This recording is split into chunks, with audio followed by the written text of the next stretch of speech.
Well, g'day, and welcome back again to Jiaoqing. And today we're here again with Mr. Tony. We're going to have a bit of a chat about who knows what. We'll just see where the conversation goes. So I hope you enjoy. First of all, I want to excuse the fact I'm wearing sunglasses here, but the sun is shining right into my face. Scott's just got the shade of the tree there, so I'm wearing sunglasses for this particular chat. Not to be cool. I'm certainly not no serpent ZA. He wears sunglasses all the time, doesn't he? You know, some YouTubers do. Because no one wants to see his lying eyes. Oh, he's lying. Oh, very cunning. Yeah. Oh, Eagles reference. Yeah, Nice. Yeah. Okay. So where should we start, mate? Well, we were talking about, so we've both worked in China as English teachers. Yes. And we might just talk about a little of our experience, a little of our maybe the differences between the things we do, because you've worked a lot more with younger people, primary schools, kindergartens. Well, I've certainly done a lot of that, yes. I think most foreigners, when they come to China, they go straight into a kindergarten. I think. Not all. A lot of them. A lot of them do. They get their jobs through their agents, their contracts, and they come to China and they start off in a kindergarten. And then they develop into further skills and go elsewhere at a later stage, usually after about 2 years. In the first year, they stick to that contract and working into that in kindergarten, which I did too. I don't know about yourself. No, I came straight into my college. So I've been at my college since I got here. Right, you say college. So what age group are they, if you don't mind? Well, they would be 18 to 20. Shit, really? 22, yeah. Really? After high school. That's like a university, right? Yeah, okay. well, pretty much. It's a... Yeah, so our school, we've got we've got three parts to our school now. Yeah. So we've got a comprehensive school, which is sort of high school age, Yeah. who aren't going to be academic. Uh-huh. So they come and learn medical skills. Yeah. Then we've got the college, which is after high school. And we've just been given approval to start doing university courses. So we've now got the university level stuff as well. Good. So yeah, we've got a wide range of ages in our schools, but all, older teenage. Right, okay.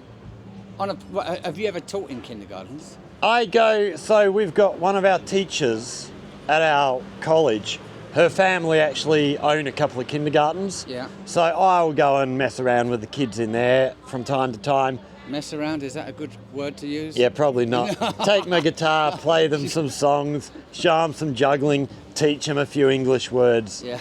So I go and do that from time to time, but I've never worked like as a job sort of thing in a kindergarten. Yeah, well, that's how I started off in kindergartens for 3 years in one place, attached to Sun Yat-sen University. I think pretty much all of the foreigners I know in Jiaoqing, just about all of them are working in kindergartens. Yeah, well, it's the most sought after place for foreign teachers, or English-speaking teachers, whether they're from other countries and done TESOL courses, etc. Yeah. But they're the ones that are in a greater demand. The universities, maybe they only want 3 or 4 teachers for the whole semester. The colleges, etc. Or maybe even just 2. So, but the kindergartens, on average, they tend to have about 5 or 6. Sometimes more. Yeah, and there's also more kindergartens. So. Yeah. If you look at Jiaoqing, the college, university level schools that we've got here that would have foreign teachers would be Jiaoqing University, the business school, the medical college. Mm-hmm. Are there any others? That's the only ones I know of. Yeah. So, and there's dozens of kindergartens here. So there's, all the kindergartens want a foreign teacher to come in and do stuff.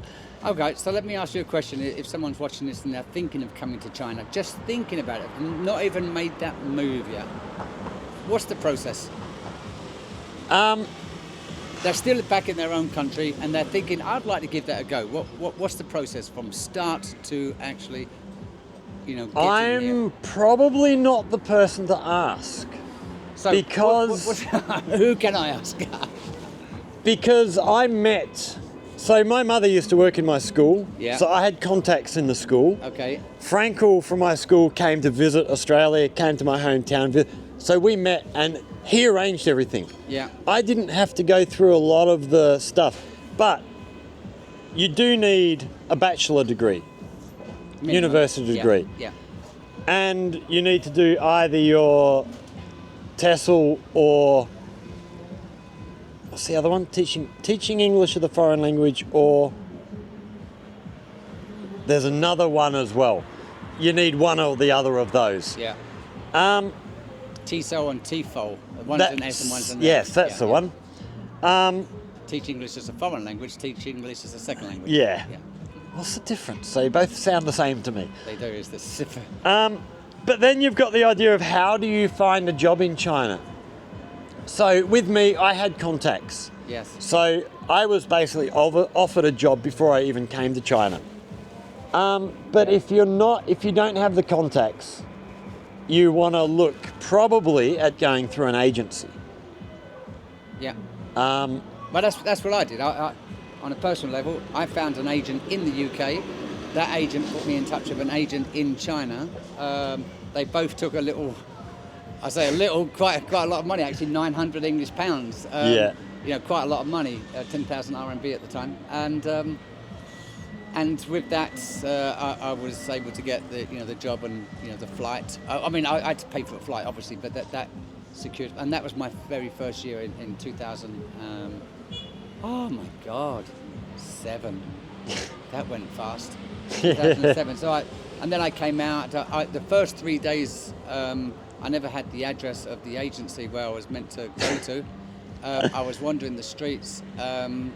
Somehow, after 3 days in Guangzhou, living near the train station, which was quite a vulnerable place to be at that time, I did eventually find the agent's address by making communication with my mother back home, and her translating the best she could, the address, and I walked for miles and miles and found it. And then the agent, her name was Chelsea, and I remember she was quite a bubbly girl, and she took me back to her apartment, and I stayed in her apartment. Her and her husband, they said I would stay here until we go to the school, and the next day they took me to the school, and that's when it all began.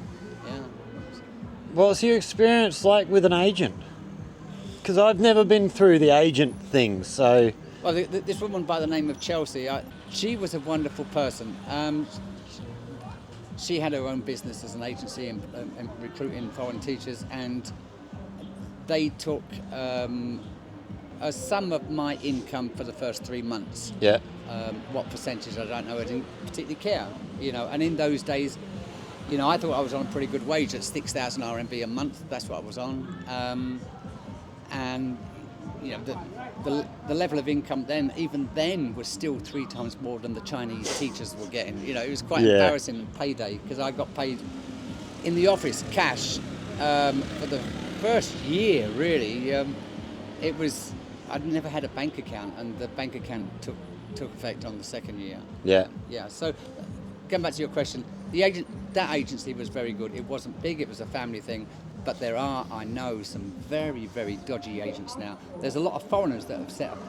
If you're thinking to come to China, there's a lot of foreigners in China now that have set up agencies, particularly in the north of China. Beijing and Shanghai sort of thing. And some of them are from India or Pakistan, and they know how to sort of like wangle some good. I mean, Indians and Chinese are the best at, what's the word I'm looking for? Haggling. Yeah.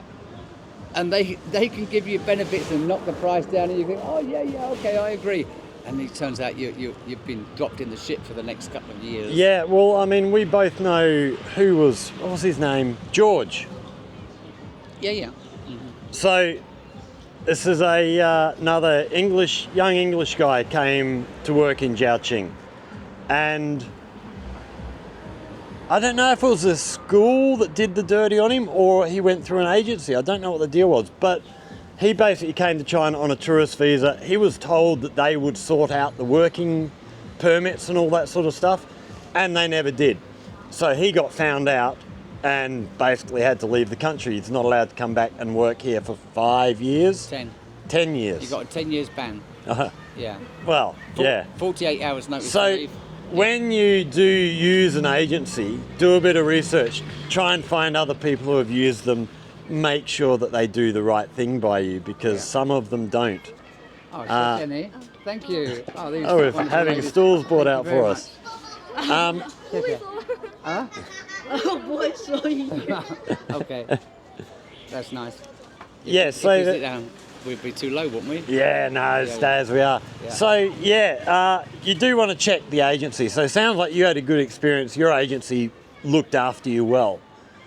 Yes. But there are those who don't. Yeah. Um, But the headmaster of the school, I mean, he looked after me well, but he was the one that cancelled the agreement with the agency because he wanted me to get a higher income. So he looked after me from that perspective, but he done a bit of a dirty on the agency. Yeah, I mean, right. it's kind of like it's a cutthroat industry. Everyone's trying to make some money, not a great deal of money. You know, teachers don't get much money, the agents don't get much money. The ones who gain are the schools themselves, Yeah. and even the parents have to pay quite a large income to some of these foreign teachers. Yeah. You know, if the schools. Yeah, well, I mean, that's the thing. With your school Yeah. headmaster wanting to give you more money, He wanted me to get more of the money that I was being paid, Yeah. not the agent. Yeah, that then brings to question for you, yeah. is it better going directly through the school, or is it better having an agent who actually knows all the... Well, you can only go directly through the school if the school employs someone to take on that role, and Yeah. not all schools do. They've got to be able to handle all the visas and the... Yes. all that sort of stuff. So, Yeah. so like in my case, my school has that person. We've got all that. So I've never needed to go. Yeah, like I say, I've never used an agent, so I Yeah. don't know much about that stuff. Okay. Yeah. Well, some agents are good, and it's just one of those things you don't know. It's like buying a car. You don't know if it's a good car or a bad car until you've Yeah. driven a 1,000 That's miles. it. Yeah. So pot luck. I was quite lucky there, and the school itself was a very good school. They put me under some very, very strenuous and situations and some new experiences, and they challenged me mentally. By giving me audiences of 800 people sometimes at conventions. You'll be all right. And I think, oh my God, I'm petrified. And I just learned to wangle my way through it. Yeah. Yeah, so that was that. Yeah. And then I actually worked for another agency again, but this, well, no, I didn't. Cut. Right. But then I worked for another company which had kindergartens scattered all over Guangzhou, the city centre. A company called Golden Baby, and they had over 30 kindergartens, maybe 50 kindergartens. A very big company, and every day I would teach in one school. Lunchtime I would travel across the city To then another. teach in another, and then the next day another. So each week I would teach in 10 different kindergartens, and I got to know Guangzhou better than my hometown back in the UK. And I ended up finding out that travelling on foot was often quicker because of Traffic. the amount of the traffic and the amount of people using the metro, and I lost a lot of weight. I got fit, travelling from A to B. And those days were quite hard because the streets were quite busy. I had a backpack. I'm just rambling on now, but I had a backpack and I had a bicycle belt on my. I put a bicycle belt so I could walk in a straight line, because Chinese tend to walk like drunken British people, or drunken Scots, hey, whatever. They can't walk in a straight line. I'm not being derogative towards the Chinese race at the moment, but most Chinese can't walk in a straight line. And it would frustrate me immensely, and I just wanted to get from A to B, so I would ring my bell and they'd think, oh, a bike, and they would step out the way. And I even used the bicycle belt on the metro system. Yeah. And they would move thinking of bikes behind them on the escalators. And I thought, wow, this is amazing. You know. It's a good idea. I had Yeah. never thought of doing that. So the bicycle belt on the backpack there really, you know, paid. Sorry about the banging there. We've got a truck unloading a couple of big steel beams behind us. So what about, Yes. what sort of age groups have you taught? So you started off in Every. kindergarten, so you've done primary school, middle school, high school. Primary, middle school, universities. My last university was here in Jiaoqing. Yep. And I've done a lot of private teaching for doctors, policemen, businessmen, etc. Done teaching because my background is business and retail business, and also that's what I studied at university. So I was able to teach business English, you know, and do quite good. And I met some nice people doing that as well. You meet heaps of nice people teaching. Yeah. Yeah, okay. So What? every age group, every level, and almost in every environment as Yeah. well. I've had a great, and I've also owned 3 teaching centres and 1 kindergarten. I was married, and my wife and I say was because I'm divorced now, but my wife and I, we purchased a kindergarten, decorated it out, and so that was another great experience as well. We owned several centres, employed foreign teachers, employed Chinese staff, and it was, you know, so I've done a lot in these. Done a lot more than me. I've been stuck at one school for nearly 8 years. Yeah. Well, I'll say stuck. I could leave if I wanted to, but I'm very happy where I am, so... Yeah, if you're happy, but if you get into a relationship, I know there's several YouTubers, there's Jerry's Take on China, there's another guy called Jason, he's married in China, Jason something, whatever. Yeah, what's his living in China? Yeah, living in China. There are several YouTubers that live in China and that are married, and they will know that they're, you know, as well as being in marriage and overcoming any obstacles that you may encounter being married, generally speaking, Chinese women are more money orientated than the foreigner. You know, they want to do the best they can and use their partner to get that money, because we have a little bit more energy, we have some talents, and that we're born with, because they want a foreign teacher. You know, we're just being foreign gives you an advantage, which... Yes, it does. Yeah. It's great for us, but it's a bit sad, really, that... Yeah. But you can work quite hard, and that when you work too hard, you then become a little stressed and tired. So you've got to be careful. If you get into a relationship in China and you're working, and that relationship becomes more serious, and then you're working to almost to provide 2 incomes, you can get yourself a little stressed out and wear yourself down. You've got to be balanced at this. Yeah, There's a smirk on your face there, sort of like, what are you thinking? All sorts of I'm stuff. just thinking I'm single, I don't worry about any of that shit. Well, I'm single. I'm single now. Yeah. Yeah. What about the actual teaching of, like, how does classes differ between here and what classes are like in England? And I'll start that off, if you like, with Australia, that I've noticed. Yeah. And the big thing here is the size of the classes. They're bloody huge. I mean, you know, you'll have 50, 60, maybe more students in a class. Yeah. So yeah, a lot of the students here, a lot of the thing I've noticed is the students really just sit there and take notes. It's, what do they call it? The rote method or something. Okay. Where the teacher stands up, narrates the class, the students take notes. There's very little interaction. There's very little class sort of stuff going on, which I try and encourage in my classes. I try and get the students to actually communicate more. Yeah. Because my class, that's what it's all about. It is trying to give the students an opportunity to communicate in English with a foreigner. Yeah. But getting them out of that mindset of just sitting in class and taking notes is really hard. And that could take up to 6 months to do that. It won't happen overnight or just 1 or 2 lessons. It could take a long time. Oh yeah. Yeah. Whereas in Australia, like, Was you a teacher in Australia? kind of, but different. I never really worked in. I did work in schools from time to time, but I was more teaching sport, teaching music, teaching circus skills. Okay. Yeah, I did a lot of stuff working with kids, but I only actually worked in classrooms very rarely. It was never my thing. Okay. All right.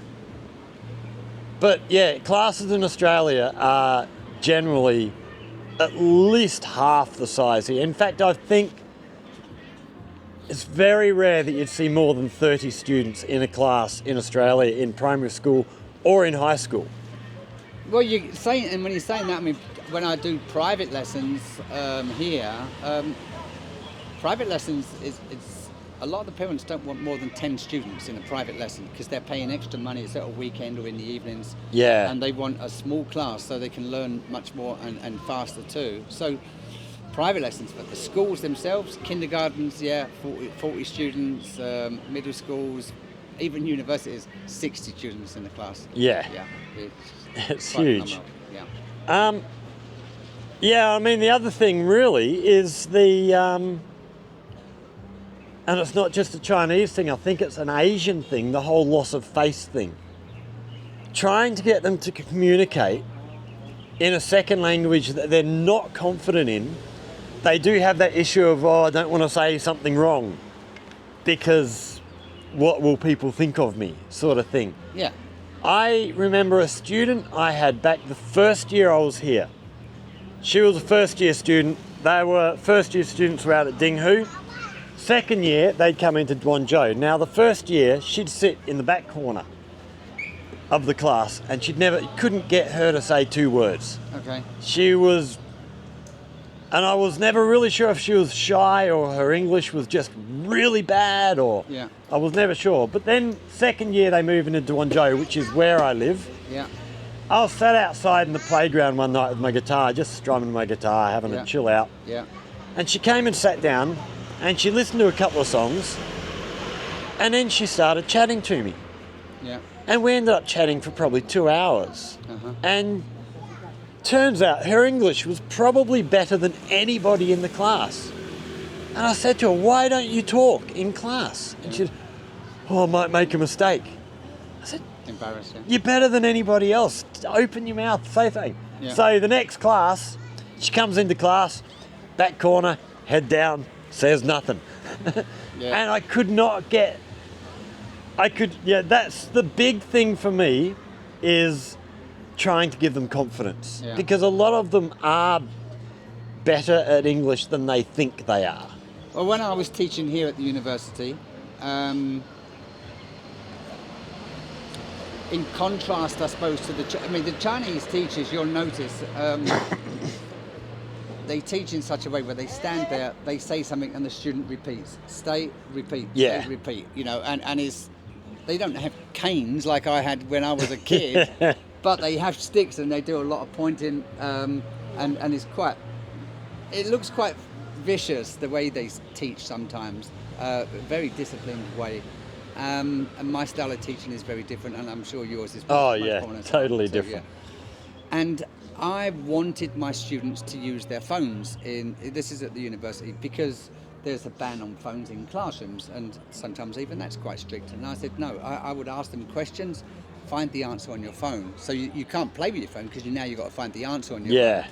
And so they were able to use their phones to get answers to questions of subjects or topics we was talking about from the curriculum that was provided by the school. And so they had to do a lot of searching to find the answers. And I would walk around the classrooms to see if they found. So it was almost, I couldn't use the phones as good as them. I'm not that good on the phone. Oh, no. They would, there's the answer. Wow. But they was able to use their phone, so there was no playing on the phone. And it really, really worked. I enjoyed that. And another thing I did, because in one of the universities, every student had a monitor, had a computer and a monitor in front of them, and the teacher was in control of what's going on the screen. So I would teach theoretically, I would teach outside the school on camera and then play that monitor in the classroom so they could just sit and watch the screen of so I'm talking to them directly, and then I could walk around the class and see if they're paying attention and ask them one or two questions, as opposed to me standing at the front talking to every student and then maybe losing their attention. And it worked really well, and I think that's a good way for the teacher to be able to integrate with the students, not just be the dominant leader at the front of the well, I never liked doing that anyway. I mean,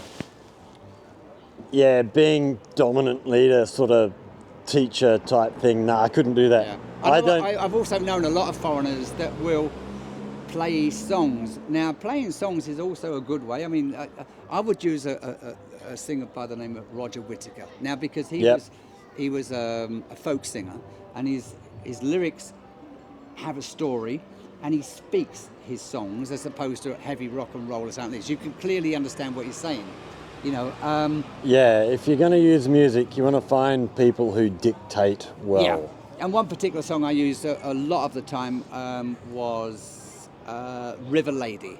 You know, I don't know if you know that song. I don't know that one. I'll put the River Lady here, and I can't play it for obvious reasons, but if you want to learn English, listen to that song, River Lady. I'll have a look for it myself. And try to work out what is the River Lady without listening to the whole song.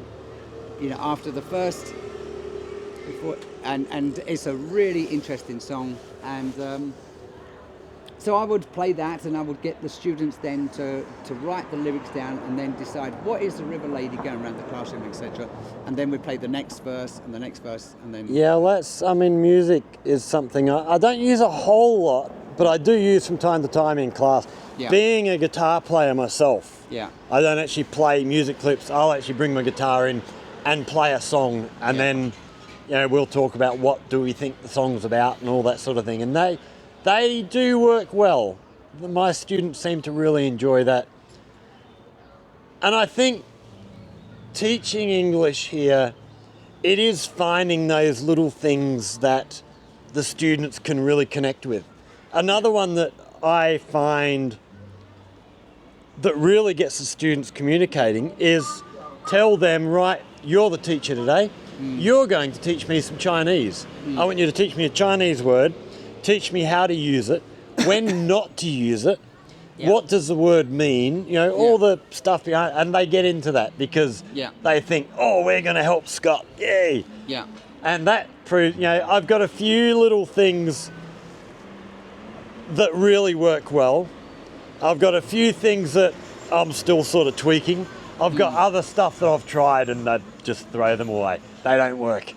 One of the things I like to do as well, even with the university students, was I would have flashcards, and on one side of the flashcard I'd have pinyin of the word, and pinyin is sort of so that any foreigner can really read it. It's not necessarily in Mandarin, although it's there as well. And then let's say banana, so on the front of the thing is banana, but I would say the word, and I want the students to tell me what is it I'm trying to say. They can't see the picture. Okay, yeah. So let's say I would say shanjiao, which is banana, but I would say it how it's spelt. Shanjiao, because it's J-I-O, but in Chinese it's Jiao, Shanjiao. And they go, Jiao? And I would explain to them that I'm saying it how it's spelt and I'm English. And they would go, ah. And eventually they would get it and go, ah. Yeah. And then they're all sort of like, and then ping gao or ping gore, or they go, well, what's that? Apple, da xiang, elephant, and just single words, not whole sentences. And then I will explain to them, when they're speaking English, that's how bad sometimes their English is when it's an individual word, sort of like, yeah. Do you know my meaning?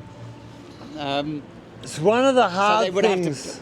So they would, like you said, they would then perfect my Chinese and I would perfect their English, and we had a sort of like a camaraderie thing going on, and it worked really well. It's one of the things I find really hard about trying to learn Chinese Yeah.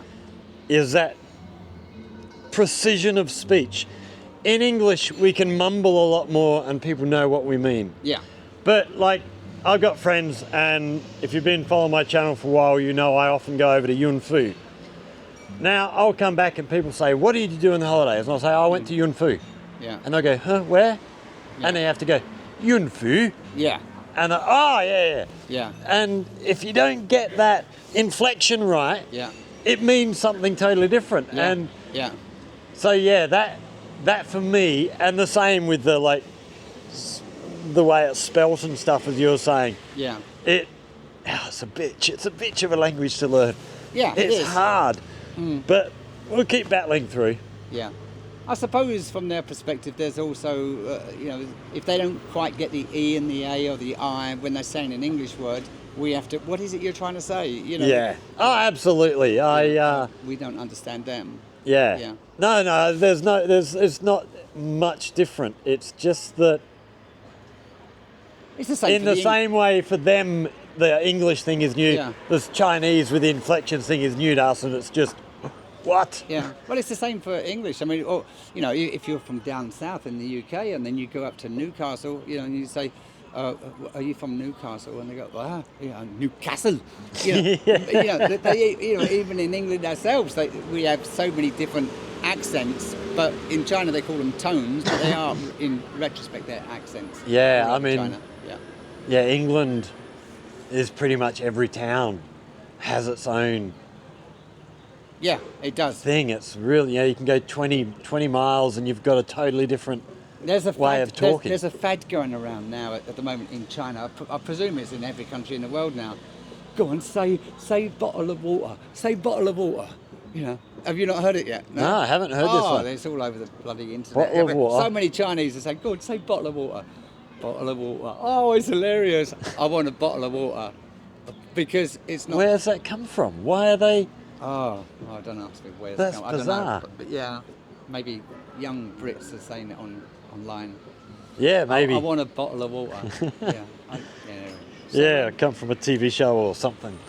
So anyway, we're talking about working in China as a teacher, not any other positions available, whether it's in business or exporting or anything like this.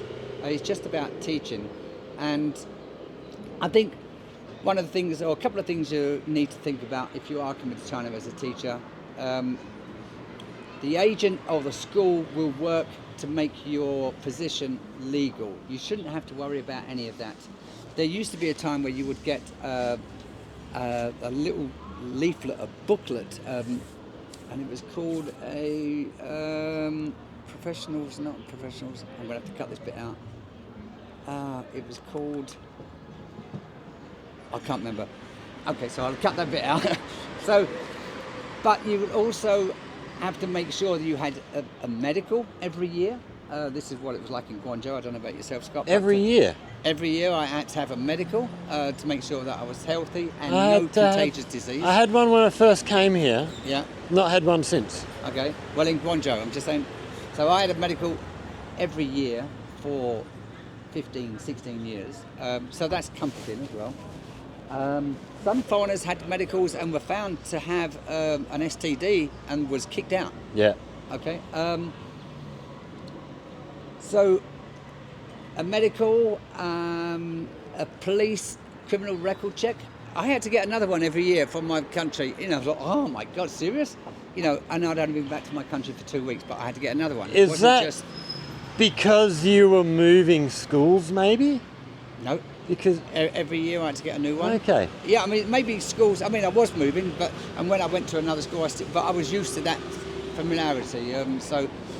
Yeah, maybe it's slightly different because I'm staying in the same place. Yeah, I suspect so. Yeah. Yeah, that'll be it.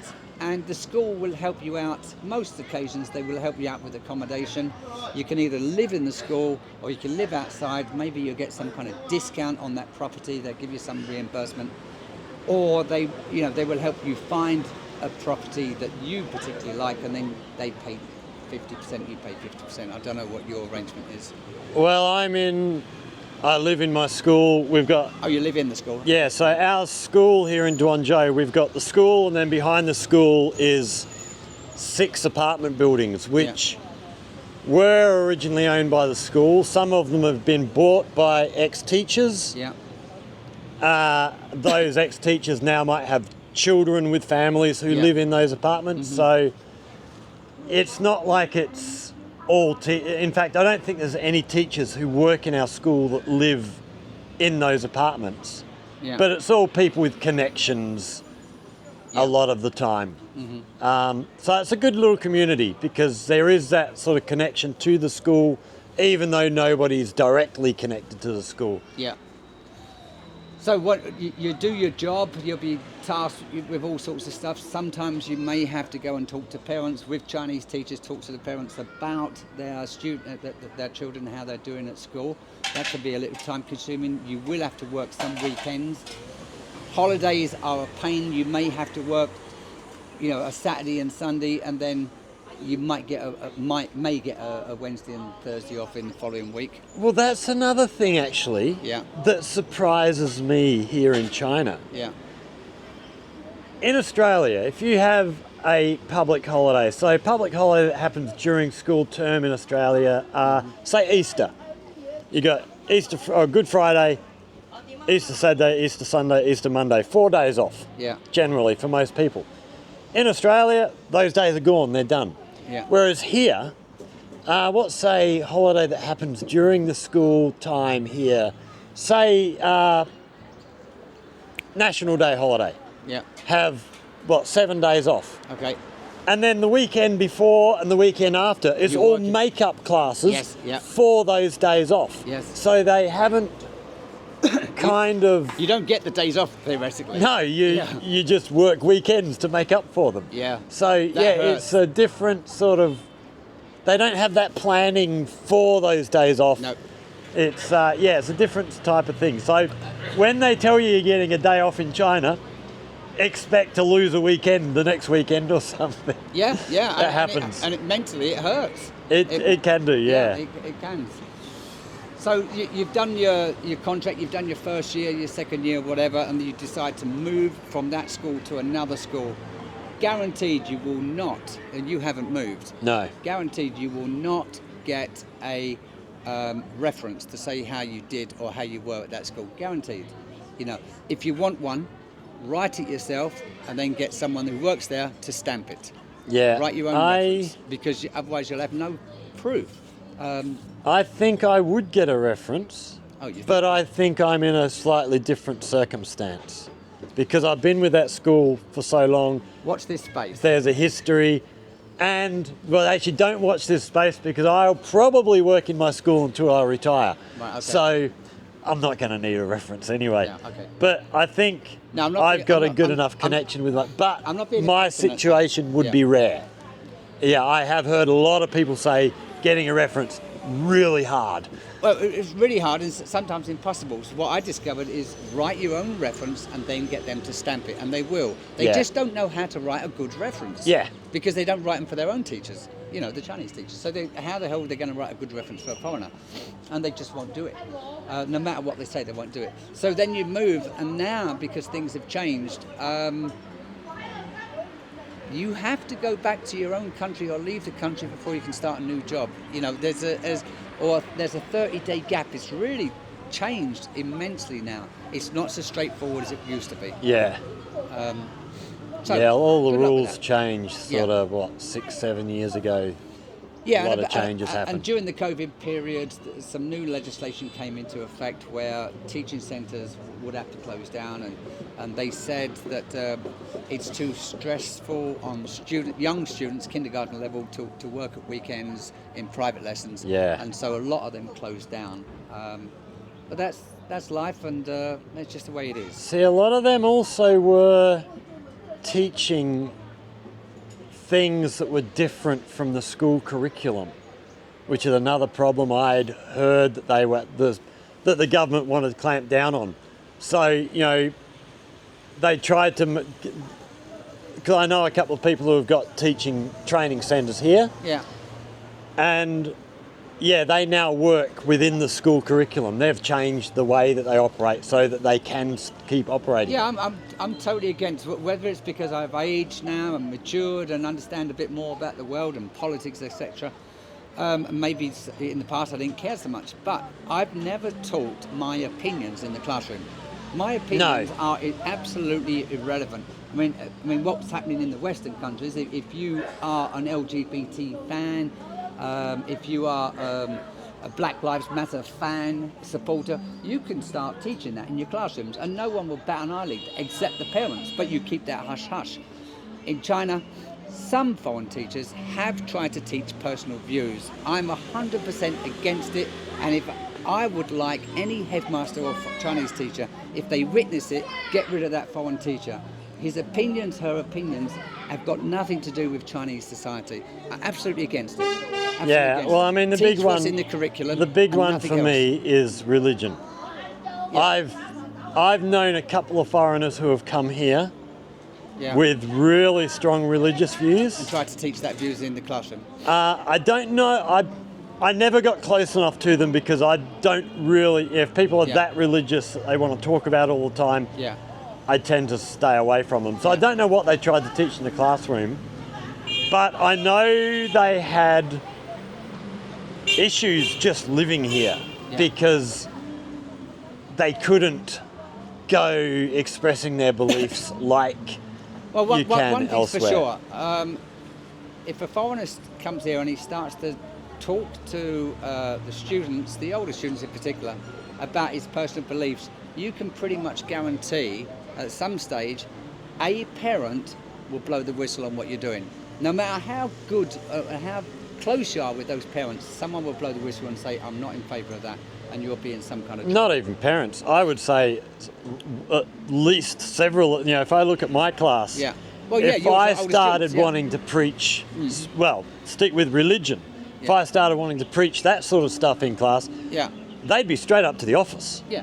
It wouldn't just be parents. It'd be the school would be going, no. Pull your head in. Yeah, so I'm gonna risk something here. I'm gonna risk something here. A lot of my viewers, most are in America. The next category is in Malaysia. The next category, the third amount of viewers I get are from Hong Kong. And I believe, I don't know, I just think that a lot of foreign teachers taught in Hong Kong in the last 20 years and taught their beliefs about America, freedom and democracy, and that had a big influence on the riots a few years ago. That's my belief. Foreign teachers should not teach their opinions in any classroom. That's my belief. Well, that's what I was told Totally when I against it. first came I here. smile when I say Frankel said to me, you can teach anything you want, it. Yeah. but not religion, not politics. Yeah. Stay away Fine. from- Yeah. And they're things that I wouldn't want to be I wouldn't want to be trying to teach. As far as I'm concerned, both your politics and your religion are your personal things. I don't want to put my view onto you. Yeah. If we're sitting down having a conversation, which we have done plenty of times, we'll talk about stuff, but I don't try and make you believe what I believe because you've got a different background. Not gonna happen. And likewise. Yeah. So, yeah, I would never do that to my students. And yeah, as you said, if there is a teacher coming and teaching that sort of stuff, I hope they get rid of them. Yeah, I very, do. very quickly Yeah, really because do. Yeah, and there's a lot of teachers, the foreigners that come to China, and I've seen this, and nothing against it. Good luck to them. They don't teach English as such, but they teach sports.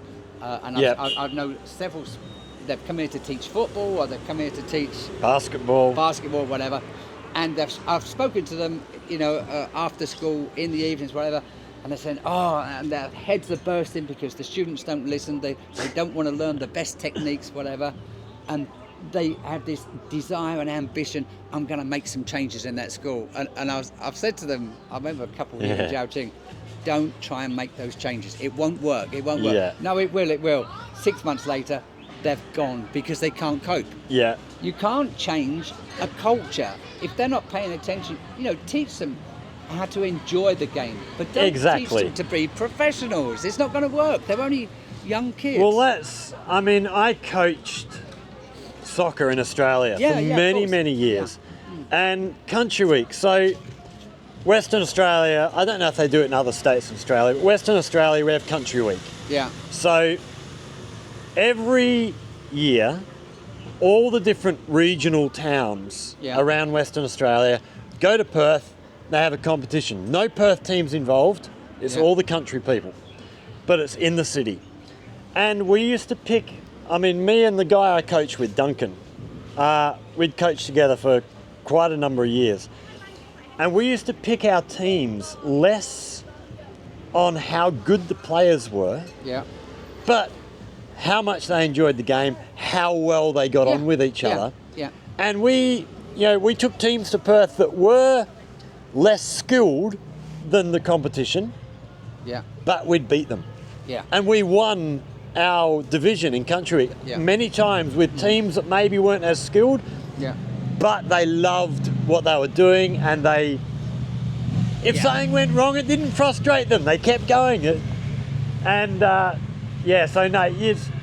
I've always been a big believer of that, the enjoyment of the game. Yes. Don't try and Participate in the they're enjoyment. kids. Yes. Yeah. Let them enjoy themselves. I hate those. It's like those pushy parents who want to push their kids to learn violin. Yeah. They're living what they wish they'd done when they were a kid through their children, and Yeah. it's horrible. Yeah. Yeah. And you see plenty of that here as well. Yeah, it's not just Australia or anything.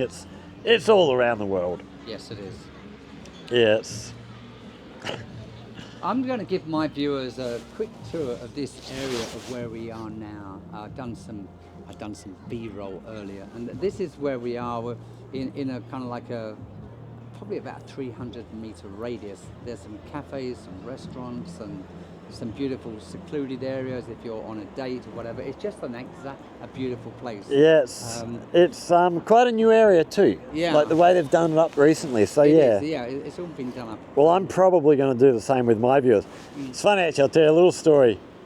When we met up shopping centre over this way, somewhere behind us, and Tony said, "Oh, I found this little corner shop. We'll go down there and make a video." And you've probably never been there before. And there's this little shop. I don't know if you can see on the corner here, but old mate of mine, Peter, and myself, we used to ride around the lake here every couple of weeks, and we'd stop in this shop every time we rode past and have a drink. So yeah, when Tony pulled in here, and I've been here before, but all this area up here was not here. So yeah, while Tony's taking his viewers around, I'll take mine around, and we'll give you a look around this little area to finish off with. Yeah, okay. Right, so with that, I'm going to say thank you very much for watching. I hope you've learned something, or gathered some more information about China if you're thinking to come here, live and work as a teacher. Okay, that only. And other than that, thank you very much for watching. Please write a comment to give me your views and opinions on China as a teacher or just as a tourist. Take care, all the very best. Bye-bye. Okay, so we're going to take you for a little stroll through this little area now. We'll give you a little look at what we've got around here. So, yes, just really, really nice little spot. Went for a little walk. Wow, look at all the teddy bears hung up on the wall in there. Nice little restaurant. So this down here is a little corner shop. So, Peter, if you're watching from Australia, you should remember this little spot. We used to sit here, have a drink, sort of halfway around our lap around the lake.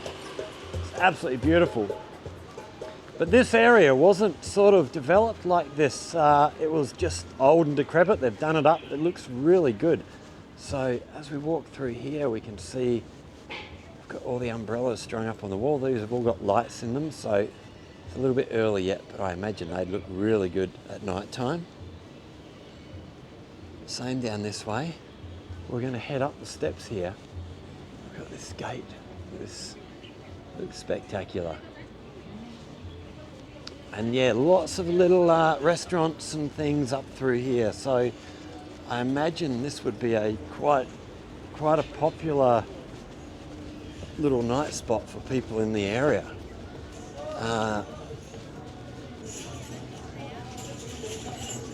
So another restaurant over here on our left.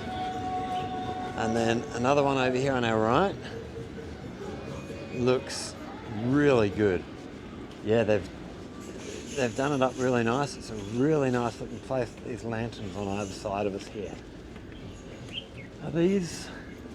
Oh yeah, these are wired up as well, so these will come on at night time. We'll have to come up and do a walk through here at night actually and see how the place looks. Another big open area, so we've got a couple of different places down there. There's one in the middle that looks like they haven't finished renovating the building yet. We've got a new roof on there, so a new shop opening up soon, no doubt. We've got all the different places signposted off here, so we've got more off to the left up here. So it's like an old, really old little village that's just been renovated and made into a beautiful little night spot.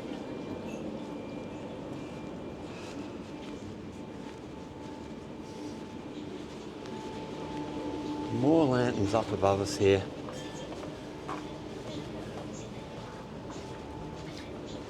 Okay, what do we got through here? We'll go, which way are we going to go? Off to our left up here. Follow these. Oh wow, look up.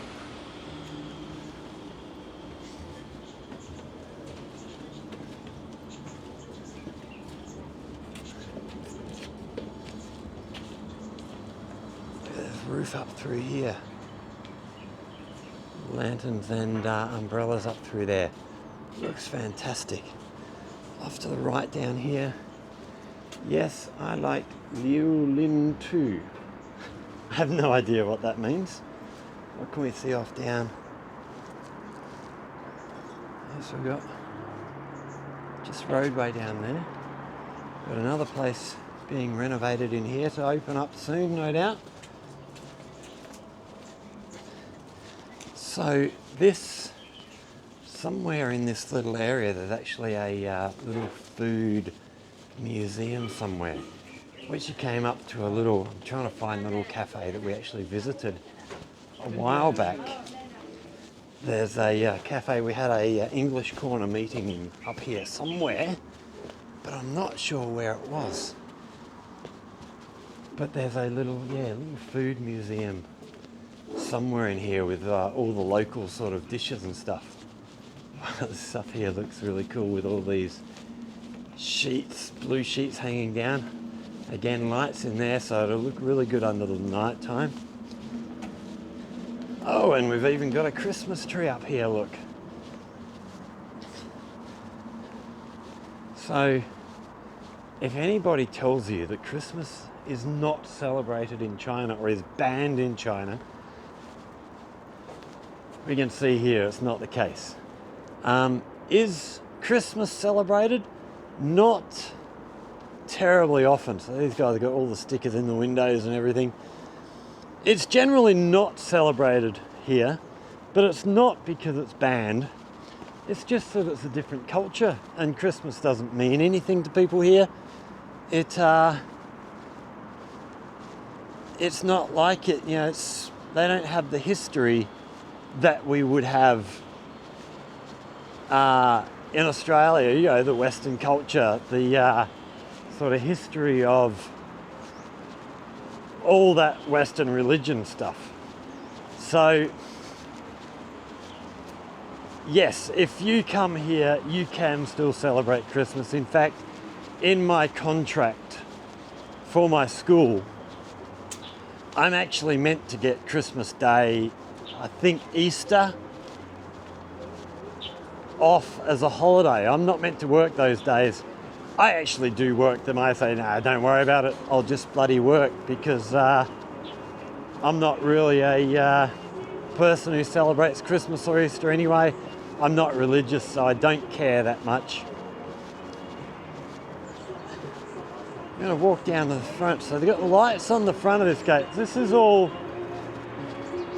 these white or yellow lights down here are all made to look like either rice plants or wheat. They look really good actually. Okay, and we're going to go... we're going to go up these steps here. start heading our way back to where me and Tony just had our little chat. He's sat down there having a drink while I go for a little wander. Try and find our way through here. Wow, oh, here we go. So we've got these, we just walked past here. These lights are all turned on now. Don't they look good? Probably not so good with the sky behind me. Maybe if we come around the other side, have a look the other way, but yeah, still a little bit light outside. We'll have to come back one night and go for a wander through here and give you a look. So, okay, yeah, so everything's, all the lights have just turned on. So, yeah, we'll get back here sometime and come for a walk through here one night. It is a nice little area. But for now, we're going to say goodbye. I hope you've enjoyed that little chat. I hope you've managed to answer any question, well, some questions you might have. If you have other questions about coming to work in China, hit us up down there in the comment section. If you have any comments, any of your experience that maybe we haven't touched on that might help other people, again, hit us up down in the comment section. Help other people out. So yeah, hit that like button, share, subscribe to the channel, all that stuff. Questions and comments in the comment section. If you have anything you would like to learn about life here in China, here's these lanterns we just walked past with the lights on now. They look good. If you have any questions about life here in China that you'd like to learn, again, hit us up down in the comment section. Whether it's here in China, in Guangdong, Jiaoqing in particular, hit us up in the comment section. If you come up with a good idea, we'll go away and make a video for you. Thanks for watching, everybody. Stay safe, and we will see you all in the next one. Cheers.